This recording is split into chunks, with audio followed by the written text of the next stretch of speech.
Hello everyone, this is লিপি and welcome to my another mini blog. যেখানে শেষ করেছিলাম সেখান থেকেই শুরু করছি। তো আমার ছেলের যা হাঁটনটা দেখলে, তো চলো বেশি বকবক না করে ভিডিওটা শুরু করা যাক। সন্ধ্যেবেলা প্রত্যেক দিন সব মন্দিরে এরকম পাঠ হয়, এখানেও তার অন্যথানা শুনতেই পাচ্ছ।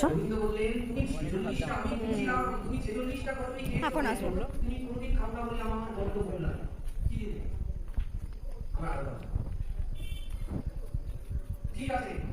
মন্দির প্রাঙ্গণে মোবাইল অ্যালাউ নেই, সেটা লিখেই দিয়েছে, কিন্তু তাও আমি একটু লুকিয়ে ক্লিপ নেওয়ার চেষ্টা করেছিলাম। আর এই যে দেখো কি খুশি ও চারিদিক ঘুরতে পেরে।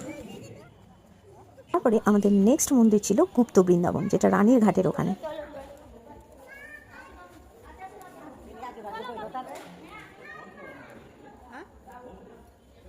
কেন এই দিক দিয়ে নয়?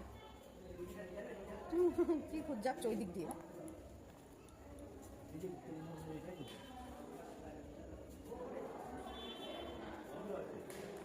বন্ধ?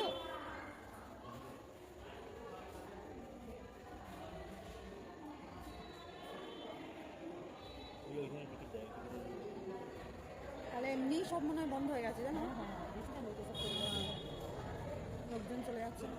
যাই হোক, ব্যাড লাক, আমরা ভিতরে ঢুকতে পারলাম না, মন্দির বন্ধ হয়ে গেছে। 8টা বেজে গেছে, যেহেতু মানে গুপ্ত বৃন্দাবনের যে নিচের দিকের ওই রাস্তাটা বন্ধ করে দিচ্ছে, টিকিট কাউন্টার বন্ধ হয়ে গেছে। কোনো ব্যাপার না, পরের বার নিয়ে আসবো। আর তারপর দেখো আমাদের লাস্ট ডেস্টিনেশন হচ্ছে পোড়ামাতলা। দিদা বলছিল যে অনেক দিন পোড়ামাতলা যাওয়া হয়নি, তো সেই কারণেই ওখানে হয়ে তারপর বাড়ি আসা। এসে দিদা কিন্তু একটু পুজোও দিয়ে দেয়। যেহেতু আমাদের খাওয়া দাওয়া হয়েছিল, সেহেতু মন্দিরের ভিতরে উঠে পুজো দিইনি, বাট ওখানকার লোকজন দিয়ে হাত দিয়েই পুজো দেওয়া হয়েছে।